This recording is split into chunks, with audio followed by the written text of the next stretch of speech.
Hello दोस्तों आज का टॉपिक है फॉरेन डायरेक्ट इन्वेस्टमेंट।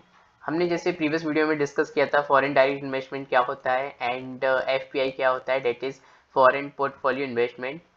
हमने जैसे देखा कि investment that is made by a company from one country to another. That means कि अगर कोई फॉरेन बाहर मतलब कोई दूसरी कंट्री से हमारी कंट्री में अगर कोई भी पैसा या कैपिटल आता है, ओके, 10% मिनिमम अगर किसी कंपनी के 10% से कम लिए जा रहे हैं शेयर्स, ओके, उसको हम एफ पे काउंट करते हैं। अगर ज़्यादा लिए जा रहे हैं डेट मीन्स 10% से ज़्यादा उसके शेयर है तो हम एफ डी आई में काउंट करेंगे। ओके, एफ और एफ डी आई 10% रूल लगता है। ओके, फिजिकल प्रेजेंस भी होना चाहिए एफ डी आई में। इसके साथ साथ हमने देखा था कि फॉरेन पोर्टफोलियो इन्वेस्टमेंट है, ओके, उसमें 10% से लेस होना चाहिए। एंड इसके साथ साथ अगर हम देखें कि जो 5 मेजर टॉपिक्स हैं, ओके, जहाँ से क्वेश्चंस बनता है, लाइक फर्स्ट टॉपिक है that is GDP and income, national income, जिसके बारे में हम ऑलरेडी डिस्कस कर चुके हैं। मनी बैंकिंग, इसके बारे में भी डिस्कस कर चुके हैं। Budget, physical policy, okay, and BOP, जिसके बारे में हम डिस्कस कर रहे हैं, international organisation foreign exchange, okay, हम डिस्कस कर रहे हैं इसके बारे में, और एक गवर्नमेंट स्कीम। तो बेसिकली ये सभी टॉपिक्स को आपको देखना रहेगा। ओके, क्वेश्चंस यहीं से बनता है मोस्ट ऑफली, ओके, 70-80%।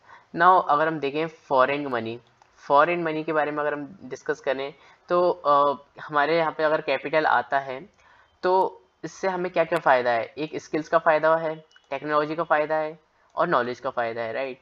तो हमें इन 3 चीज़ों के लिए फ़ायदा हो सकता है। और अगर हम देखें एफडीआई के components that is equity capital, re investment earning and intra company loans. देखो, इक्विटी कैपिटल्स जैसे हमने देखा, सबसे पहले आप इक्विटी और डेप्ट में एक कंसेप्ट समझिए। जैसे मैं हूँ, ओके, मैंने मुझको एक कंपनी खोलना है जिसमें 100 करोड़ की नीड है। 20 करोड़ मेरे पास है, बाकी के 80 करोड़ का मुझे अरेंजमेंट करना है। तो मैंने अपने फ्रेंड से कहा, मेरा फ्रेंड ने बोला कि ठीक है, हम आपके लिए 50 करोड़ का इन अरेंजमेंट कर देंगे, ओके, और ये आपको लौटाने की भी ज़रूरत नहीं है क्योंकि हम आपके इसके बदले 50% की इक्विटी ले लेंगे। इक्विटी मतलब शेयर, मतलब मालिकाना, ओके, मतलब हम भी आपके साथ साथ मालिक बन जाएंगे उस कंपनी के, ओके। और 30% मतलब 30 करोड़ हमने डेप्ट लिया, ओके, एक पर्सन से, उसने हमें ये डेप्ट दिया और मतलब 10 या 12% के हिसाब से उन्होंने ये डेप्ट दे दिया, ठीक है। तो क्या हुआ, यहाँ पे जो डेप्ट दिया ना, तो वो एक लोन हो गया, और यहाँ पे इक्विटी ली हमने, वो भी मालिकिन, मतलब उसमें हमें रुपए देने नहीं पड़ेंगे, ठीक है, वो भी मालिक हो गया मेरी कंपनी का, ठीक है। तो ये डेप्थ और इक्विटी में ये डिफरेंस है। नाउ इक्विटी कैपिटल आया हमारे यहाँ पे। इक्विटी मतलब किसी ने हमारे यहाँ पे कंपनी में शेयर्स लिए, ओके, और फिर उसके बाद क्या होगा कि वो भी मालिक बन जाएगा, है ना, उसी कंपनी का। एंड उसके बाद क्या हुआ कि जो बेसिकली क्या हुआ, उसके पास जो अर्निंग होगी उस कंपनी में, जो अर्निंग होगी, और लाइक 20 करोड़ की अर्निंग हुई, 20% उसका शेयर था, 20 मतलब 100 करोड़ की कुछ अर्निंग हुई थी, और 20% उसका शेयर था, तो 20 करोड़ उसने लिए, क्योंकि जो बेसिकली उसने इक्विटी कैपिटल किया हुआ वो तो निकाल नहीं सकता, पर प्रॉफिट लेके जा सकता है अपने फॉरेन में या फिर अपनी कंट्री में, राइट। तो बेसिकली उसने क्या किया कि 20 करोड़ में से 10 करोड़ रुपए उसने लेके चला गया। उसने बोला कि ठीक है, 10 करोड़ मैं लेके जाता हूँ, ये बचे 10 करोड़ रुपए मैं इसी कंपनी में वापस लगा देता हूँ। तो इसको हम बोलते हैं री इन्वेस्टमेंट अर्निंग, ओके, इसको हम बोलेंगे री इन्वेस्टमेंट अर्निंग। उसके बाद अगर हम देखें कि इंटर कंपनी लोन्स क्या होता है, बेसिकली अगर मुझे अभी ओन और लोन की ज़रूरत है, ठीक है, तो मैंने क्या किया, उसी फ्रेंड से पूछा जो फॉरेन में रहता है, उसने बोला कि ठीक है, मैं अपनी कंपनी में बात करता हूँ। उसने बोला, है ना, ये चीज़ बोल दी कि मैं कंपनी में बात करता हूँ, और उसकी कंपनी में भी बोल दिया कि ठीक है, आपको हम और लोन प्रोवाइड कर सकते हैं 100 करोड़ का। तो ये कंपनी टू कंपनी लोन हुआ, that is intra company loans, okay. आपको कॉन्सेप्ट समझ में आया होगा। तो ये होते हैं कंपोनेंट्स ऑफ एफडीआई। देखो, बेसिकली हमने इक्विटी कैपिटल देखा, री इन्वेस्टमेंट अर्निंग देखा, और इंटर कंपनी लोन्स देखा, ये हैं इनके कंपोनेंट्स, ओके। इसको आप शायद ही भूल पाओगे। इसके साथ साथ एडवांटेज अगर हम देखें एफडीआई के, देखो, अब हमारे यहाँ पे फॉरेन डायरेक्ट इन्वेस्टमेंट आ रहा है, बेसिकली पैसा आ रहा है हमारे, है ना। तो क्या होगा, हमारी जो पैसे से पैसा बनता है, आपने सुना होगा, तो इसी वजह से हमारी कंट्री की इकोनॉमी भी बूस्ट होगी, ओके। उसके साथ साथ अब देखो, मैं इसको रिलेटेड करता हूँ अपने घर से, ठीक है। तो एक घर है, ठीक है, उसमें क्या हुआ, अब उसमें पैसा आएगा, ठीक है। तो उसमें पैसा आएगा तो हम लोग की कंडीशन अच्छी हो जाएगी, right. Condition it means economy अच्छी होगी। इसके साथ साथ अब जो वहाँ मतलब घर के बच्चे हैं वो लोग क्या होगा कि ह्यूमन कैपिटल क्रिएशन करेंगे। डैट मीन्स कि बेसिकली क्या होगा कि उनके पास सारी चीज़ें आएंगी, लाइक रुपए वगैरह होगा तो वो बुक्स वगैरह खरीद के लेके आएंगे, बुक्स वगैरह खरीदेंगे तो उनके लिए काफ़ी चीज़ें वो स्किल्सफुल बनेंगे। ओके, कैसे पैसा जनरेट करना है, एम्प्लॉयमेंट वगैरह के लिए वो लोग एलिजिबल हो जाएंगे, ठीक है। मतलब वो कहीं पे भी काम भी कर सकते हैं, है ना। तो ये ह्यूमन कैपिटल क्रिएशन होगा। ओके, क्योंकि हमारे यहाँ पे क्या है कि अगर वो बेसिकली क्या होगा कि उनके पास स्किल्स नहीं होगी तो वो उन्हें जॉब कौन देगा, है ना। इसके साथ साथ कि अगर हमारे पास पैसा होगा तो समाज से भी हम जुड़ेंगे, राइट। समाज से भी जुड़ेंगे तो इंटीग्रेशन होगा, that means international commercial integration, that is कि ग्लोबलाइजेशन होगा। ओके, उसके बाद टेक्निकल प्रोग्रेशन होगा।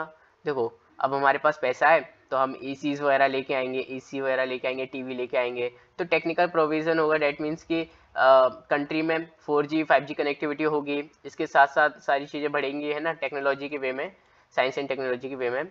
और अगर हमारे पास पैसा होगा, मतलब घर में पैसा होगा, तो क्या होगा कि हम और पैसा बनाने की कोशिश करेंगे। कैसे पैसा बनाएंगे, क्योंकि हमारे साथ और भी लोग तो होंगे ना, मतलब आसपास में और भी लोग तो होंगे ना समाज में, तो उसी वजह से कॉम्पिटिटिवनेस, मतलब जो हम बिजनेस कर रहे हैं और भी लोग उसी बिजनेस को कर रहे होंगे तो काफ़ी ज़्यादा कॉम्पिटिटिवनेस बढ़ेगी, ठीक है। उसी वजह से इन्वायरमेंट अच्छा होगा, मतलब कॉम्पिटिटिव इन्वायरमेंट होगा और हम और भी ज़्यादा इनोवेशंस की तरफ जाएंगे, ठीक है।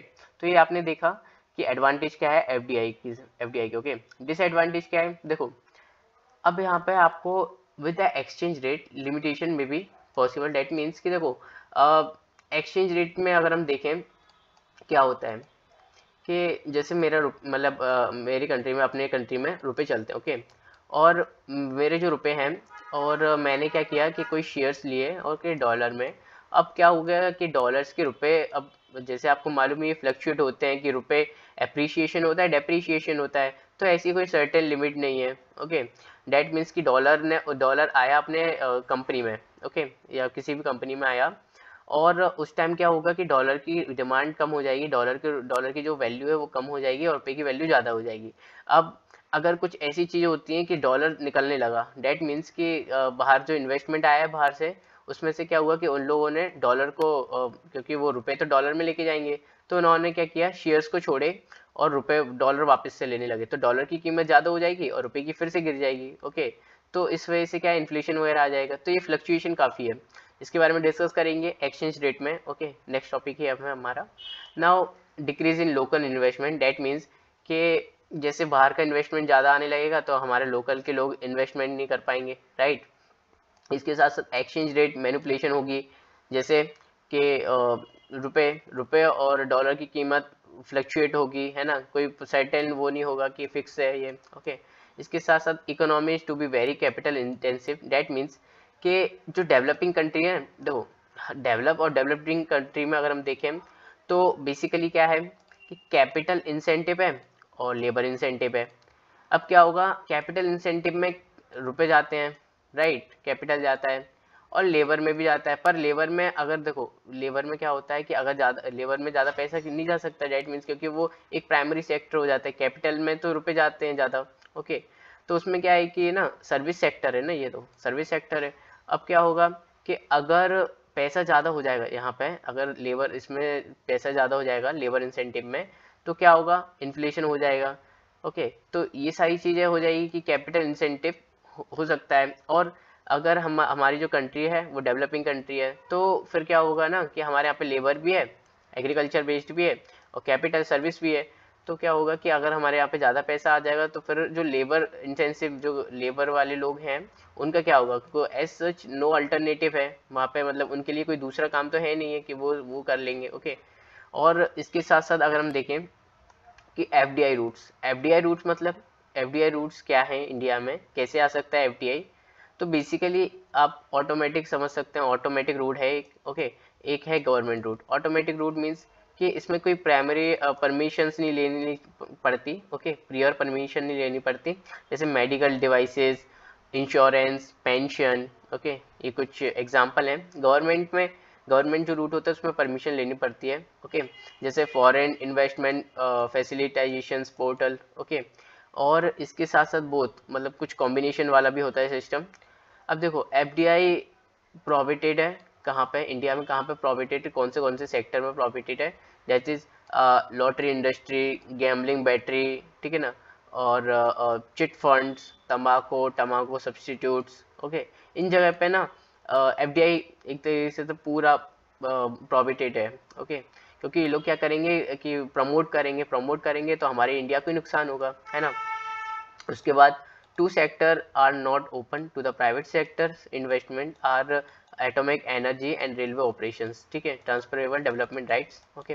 तो इन दो सेक्टर्स में आपको जो एफडीआई है वो भी और प्राइवेट सेक्टर दोनों ही एक तरीके से आप बोल सकते हो कि इतना इसमें ओपन नहीं है, ओके, रास्ता। नाउ अगर हम देखें sector attracting highest FDI, date means कि कौन कौन से सेक्टर्स है जिसमें एफडीआई काफ़ी ज़्यादा आता है, ओके। कंप्यूटर सॉफ्टवेयर हार्डवेयर जिसमें 22.9 ओके परसेंट है, ओके। और इसके साथ automobile industries 15.8 and 10% that is service sector. उसके बाद ट्रेडिंग आता है 6.6% और टेली कम्युनिकेशन 1.2%, ओके। ये टॉप 5 सेक्टर्स है, ओके, एफडीआई के लिए। नाउ सोर्सेज क्या है अगर हम देखें एफडीआई का, तो बेसिकली अगर हम देखें कि जो कंट्रीज हैं that is Singapore, USA, Mauritius, Netherland, Japan, okay, ये सीरियल वाइज हैं, ओके। सिंगापुर सबसे फर्स्ट पे आता है जो कि एफडीआई मतलब फॉरेन डायरेक्ट इन्वेस्टमेंट आया हुआ है इंडिया में, ओके। उसके बाद यूएसए, मॉरिशियस, नाइदरलैंड, फिर जापान, ठीक है।